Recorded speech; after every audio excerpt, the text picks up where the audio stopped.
5. En la presentación cefálica, la deflexión de primer grado corresponde a bregma, ¿no? Claro, eso es clara. La deflexión de primer grado es bregma, la de segundo es frente y la de tercer grado es cara. ¿Ok? 3 tipos de deflexiones existen en la presentación cefálica, ¿no? La presentación de occipucio es lo normal, es la flexionada, ¿no? ¿Ok? La deflexión de primer grado es la presentación de bregma, ¿no? Y el punto guía en la presentación es el bregma. La presentación de frente, el punto guía es el naso, o sea, es la base de la nariz. Y en la presentación de cara, el punto guía es el mentón. O sea, son los puntos. ¿Qué es el punto guía? Es el punto que nos permite a nosotros, a través del tacto vaginal, identificar con precisión el tipo de presentación.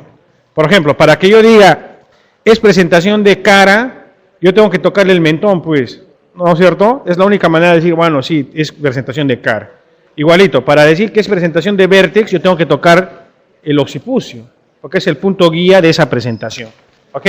Entonces, en el caso de esta pregunta, la deflexión de primer grado o la presentación de bregma, el punto guía es el bregma, ¿no es cierto? Que es la fontanela anterior. Ya, la siguiente.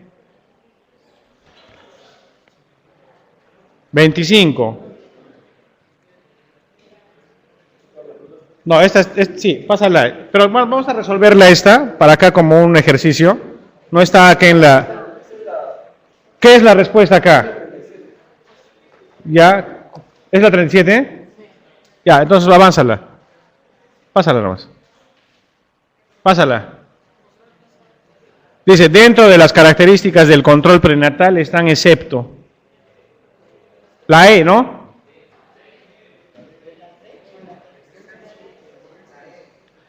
Tiene que ser precoz, no hay duda, ¿no es cierto? O sea, quiere decir que el control prenatal tiene que empezar antes del primer trimestre.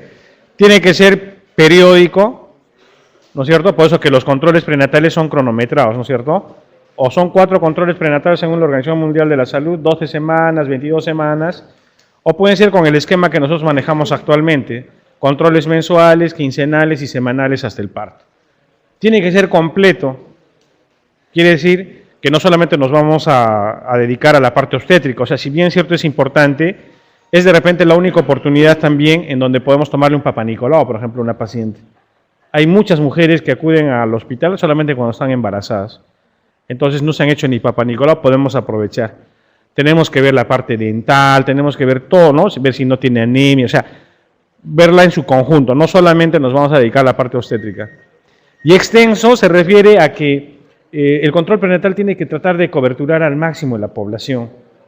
¿Ya? ¿Ok? Ya, de repente sí, ¿cómo se llama? Claro, ya, ok, sí. Sí, claro, no, tienes razón, o sea, ahí no está bien especificado. Pero lo que quiero que me entiendas,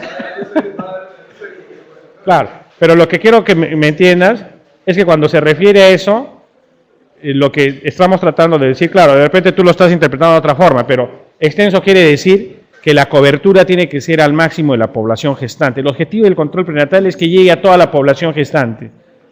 ¿Ok? A eso se refiere, ¿ya? O lo obligatorio si no es, pues no. Nadie te puede obligar al control prenatal. ¿Ya? ¿Ya? No. Lo que pasa es que hay muchos lugares en que el control prenatal no llega, no es porque no sea obligatorio o no, sino porque las pacientes no pueden llegar a la posta, por ejemplo. O les falta, ¿no? O sea, el Ministerio de Salud o el sistema no llega a ellas. Ese es un problema, ¿no? ¿Ok? Miren, chicos, la idea de resolver estas preguntas es que ustedes, claro, adquieran un poco la conceptualización. O sea, acá yo no vengo tampoco, digamos, a criticarles, ¿no? O sea, la idea es aprovechar al máximo las preguntas. Puede haber algunos errores de repente es en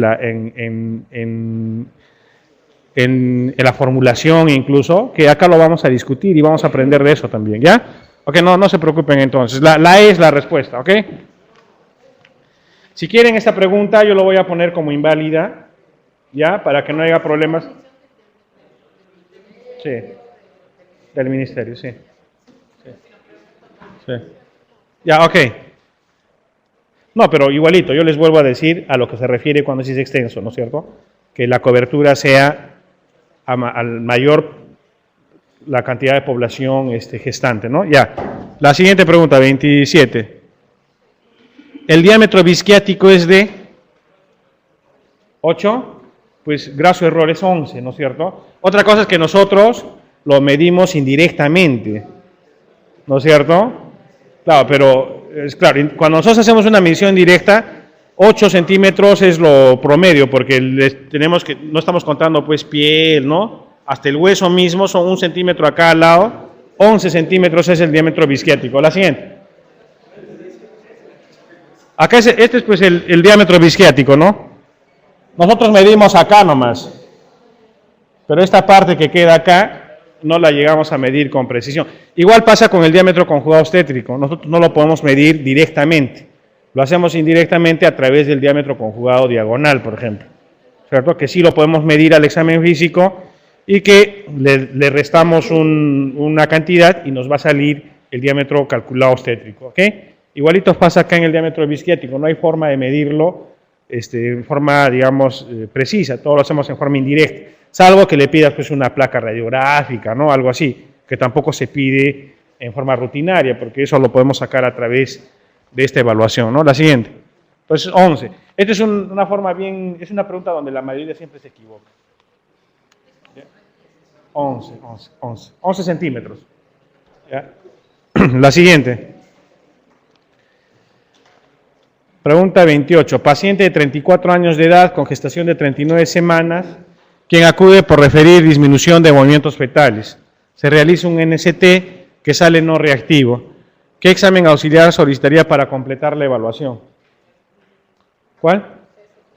¿El CST? No. ¿No? El perfil biofísico completo es el que hay que realizar. Normalmente cuando tú tienes una sospecha de una alteración en el bienestar fetal,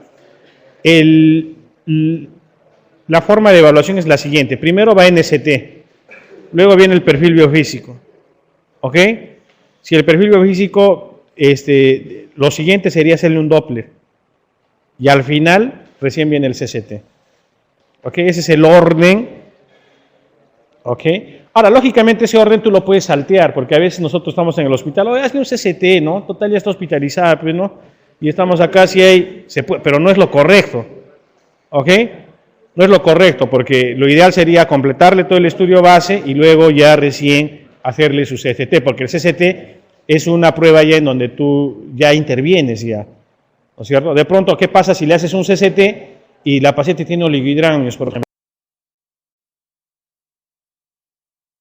Hoy sabes que esta paciente tiene poco líquido. ¿Le puedes hacer un CST? Sí, pero tienes que estar pegado con la paciente, porque si te hace una desaceleración algo, si te confías, esta paciente tiene riesgo. ¿Entiendes? Entonces, la evaluación general, el hecho de evitar pasarte de un lado a otro, te permite poder identificar con mayor precisión cada uno de los aspectos que uno tiene que considerar, ¿no es cierto?, en una paciente, ¿no? Entonces, el perfil biofísico es lo que se debería de concluir. ¿Y cuáles son los parámetros del perfil biofísico? ¿Cómo? ¿Movimiento fetal? ¿No? Claro que sí. Primero es el tono, ¿no es cierto? Tono fetal, movimiento respiratorio, líquido amniótico y el NST, ¿no es cierto? Es el perfil clásico de Manning, que se llama, que es el que más usamos en el hospital, ¿no es cierto? El tono fetal, el movimiento respiratorio y el NST no son datos que nos dan sobre el estado actual del bebé, o sea, sobre la agudez. ¿Qué pasa, por ejemplo? ¿Qué pasa si tienes un bebé, o sea, una gestante normal y que de pronto se le desprende la placenta? Es un evento rápido, ¿no es cierto?, que va a comprometer el estado del bebé rápidamente. Entonces, ¿qué variables se van a afectar ahí? El NST, el movimiento fetal, movimiento respiratorio, el tono, ¿no es cierto? Pero el líquido nos refleja cronicidad, ¿ok? Tú puedes tener un sufrimiento fetal crónico y un sufrimiento fetal agudo.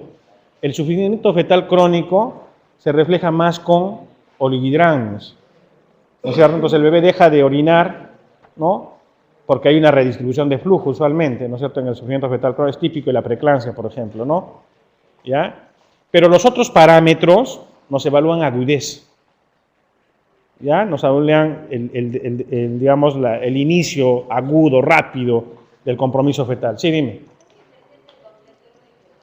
Allá. El completo, el modificado solamente evalúa ILA, que es el índice líquido amniótico más NST. El modificado. Ok. Lo que pasa acá es que cuando, o sea, digamos, el primer parámetro que se desarrolla en el feto es el tono, ¿no? El tono fetal aparece aproximadamente a las 8 semanas de gestación. A las 9 semanas aparece el movimiento fetal. A las 21 semanas aparece el movimiento respiratorio. Y a las 28 semanas recién se hace reactivo el NST. ¿Ok? Esa es la forma en la aparición de cada uno de los parámetros. Cuando existe algún compromiso en el feto, la pérdida de los parámetros es en sentido contrario. Primero se pierde el NST, luego el bebé deja de respirar, deja de moverse, pierde el tono y se vomita, muere. ¿Ok? O sea, es difícil que tú veas un bebé que tenga un NST reactivo y no tenga tono, por ejemplo. Eso no se puede dar, porque no es cierto, no llega, no hay forma, ¿ok? Lo primero que tiene que perder es el NST, pues. O sea, deja la reactividad lo primero. Y lo último que va a perder es el tono, ¿ok? Entonces, cuando tú le haces un NST modificado, si tú le haces un NST y sale reactivo, se supone que el bebé se está moviendo, debe respirar, debe tener buen tono. Se supone, porque no puede haber un NST reactivo y un tono ausente, por ejemplo, o un movimiento respiratorio ausente. No se puede dar. Entonces, el perfil modificado abrevia la evaluación en la paciente, es más rápido. Pues, si tú estás con un montón de pacientes y tú le pides un NST, sale reactivo, bacán, ya sabes que el bebé está bien, lo único que te falta evaluar es cronicidad. ¿Cómo lo vas a evaluar? Con el líquido. Entonces, le haces un ILA, si el líquido está bien, perfecto, está con un perfil adecuado, ¿ok? ¿Me entiendes? Pero ¿qué pasa si tienes un NST no reactivo? Entonces ahí sí tienes que necesariamente evaluar si está respirando, si está moviendo, si tiene tono y finalmente también el líquido. Por eso que en el caso particular de esta paciente, como tiene un NST no reactivo, tú le tienes que completar el perfil biofísico completo, ¿ok? No sé si me han entendido. Ya, ok, la siguiente. Entonces la respuesta es la... El diámetro conjugado obstétrico se obtiene indirectamente la medición del diámetro conjugado diagonal, ¿ok? Diagonal. ¿Mide cuánto normalmente el diámetro conjugado diagonal?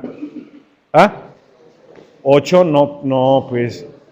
Si la cabeza, el suboccipito real es 9.5, ¿ah?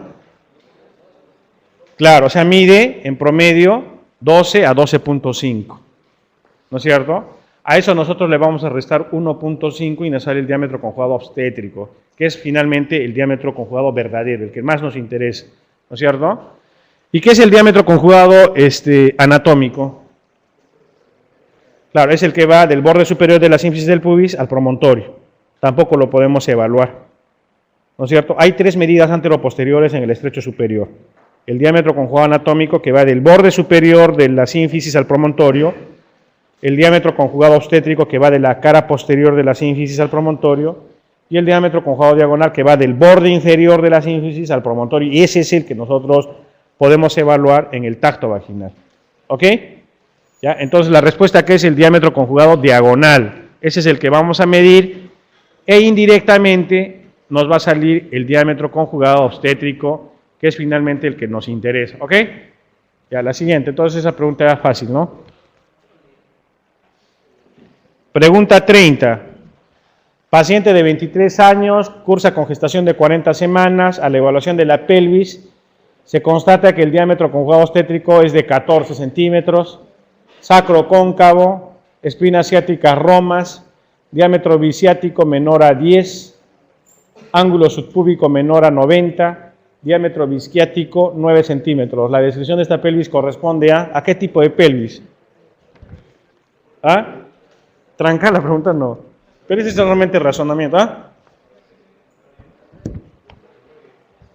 Androides del varón. A eso se refiere. No, esa pelvis es antropoide. ¿Ya? ¿Por qué? La siguiente, a ver. Esta es una pelvis ginecoide, fíjense, ¿no? Las características de una pelvis ginecoide. El sacro es cóncavo, ¿no es cierto? El diámetro anteroposterior, que es este, que va del promontorio al pubis, y los diámetros transversales casi son similares. La diferencia son, digamos, en un centímetro y medio. ¿Ok? Las espinas ciáticas son romas. Las paredes laterales de la pelvis son levemente convergentes, ¿no? El ángulo subpúbico es de 90 grados y el diámetro bisquiático es de 11 centímetros. Esa es una pelvis ginecoide. ¿Ok? ¿No? Una pelvis ginecoide, una pelvis apta para el trabajo de parto. Oye, la siguiente. Una pelvis androide y es una pelvis en donde las paredes, fíjense, son mucho más convergentes ya. Incluso puede terminar en una especie de infundible. Se llaman a veces pelvis infundibiliformes. Fíjense, la espina asiática es mucho más prominente, ¿no?, que la pelvis ginecoide. El sacro no es tan cóncavo, puede ser incluso plano, ¿no es cierto? ¿Ya? La siguiente. Esta es una pelvis antropoide. Es una pelvis que de los primates, ¿no? Algunas personas de raza morena tienen esta pelvis. Por eso que es una pelvis también puede ser apta para el parto. Pero, ¿cuál es la diferencia en la antropoide? El diámetro anteroposterior es mucho mayor que el transverso. O sea, son las pelvis alargadas en sentido anteroposterior. ¿Ok? ¿Me entiendes? ¿Ya? Entonces, al ser el diámetro anteroposterior más largo, el diámetro transverso es mucho más corto. ¿Ok? Entonces, ¿qué va a pasar? ¿Qué va a pasar con el ángulo subpúbico en una paciente en donde el diámetro es mayor en sentido anteroposterior y el transverso es mucho más angosto? ¿Qué va a pasar con el ángulo? Va a ser mucho más estrecho. No va a ser 90, va a ser menor de 90. ¿No es cierto? El diámetro anteroposterior va a ser mayor, por lo tanto el obstétrico puede ser mucho más de, lógicamente, el valor normal. ¿No es cierto? El diámetro bisquiático, ¿cómo va a ser? Va a ser más corto, porque el diámetro transverso es mucho más de menor diámetro, ¿no es cierto? Entonces, en esas circunstancias, si nosotros vemos la descripción de la paciente tiene una pelvis antropoide. En cambio, ¿qué pasa en la platipeloide? A ver, la siguiente. Miren en la platipeloide, el diámetro transversal es mayor que el anteroposterior ya también. Por lo tanto, el ángulo subpúbico va a ser mucho más abierto, va a ser mayor de 90. El diámetro bisquiático va a ser mayor de 11 también, porque se va a ampliar en sentido lateral, ¿no es cierto? Esa es una pelvis platipeloide y es totalmente distóxica también para el trabajo de parto. Para el trabajo de parto, las pelvis que pueden, lógicamente, ser adecuadas para el parto es la ginecoide, definitivamente, y la antropoide, eventualmente. La androide y la platipeloide son pelvis totalmente distóxicas para el trabajo de parto. La siguiente. ¿Ya han entendido ahí? Eso también es lógica nomás, ¿no? Que sepas un par de cosas de la pelvis y uno se ubica en forma, digamos, saca la respuesta por razonamiento nomás, ¿no? La pregunta 31, esto también ya lo sabemos. Dentro de los parámetros del perfil biofísico, ¿qué variable está relacionada con sufrimiento fetal crónico? Líquido amniótico, ¿no es cierto? Ya hemos dicho que lo demás es para eventos agudos, básicamente. La siguiente. Los niveles de gonadotrofina coriónica en sangre materna alcanzan su mayor concentración en la semana. ¿En qué semana el beta-HCG es mucho más alto? De 6 a 8 semanas. ¿Ok? ¿Qué? O sea, ¿no tienen la pregunta o qué? Claro, de 8 a 10. Ese es. De 8 a 10, perdón. Hay un error ahí. Claro, no se olviden hasta los 70 días en promedio, ¿no? Y lógicamente 70 días son 10 semanas en promedio, hasta 10 semanas.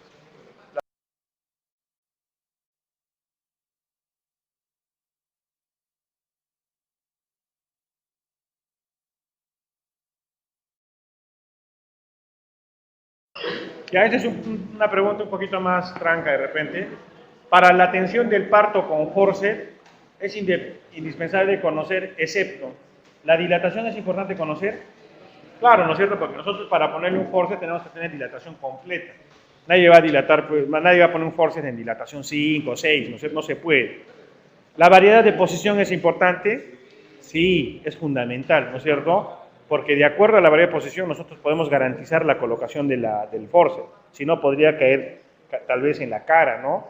Y puede producir lesión, incluso fracturas, ¿no? Oculares y todo, ¿no es cierto? Las membranas amnióticas también es importante que estén rotas, ¿no es cierto? No puedes poner forceps con membranas íntegras. El tipo de pelvis es importante, pero si es una pelvis estrecha no le vas a insistir con un forceps, ¿no? La posición fetal sí no es tan importante que sepas, con la variedad de posición es suficiente. ¿Ya? La siguiente. La variedad de posición es la relación que existe. ¿La posición qué es? Es dónde está el dorso del feto en relación al abdomen materno. Por ejemplo, si el dorso está acá, es derecho, pues, ¿no? O izquierdo. En cambio, la variedad de posición es la relación que existe entre el punto guía de la presentación con el punto de reparo de la pelvis materna. O sea, ¿qué es punto guía de la presentación? Les había dicho antes que punto guía de la presentación es aquel parámetro que nosotros lo identificamos en el tacto vaginal y que nos permite establecer con precisión el tipo de presentación. ¿Ok? Por ejemplo, si el feto viene de cabeza, tú puedes decir, bueno, es cefálico, ¿no? Pero el cefálico tiene variantes. ¿Cómo podrías establecer si es de vértex o es de cara?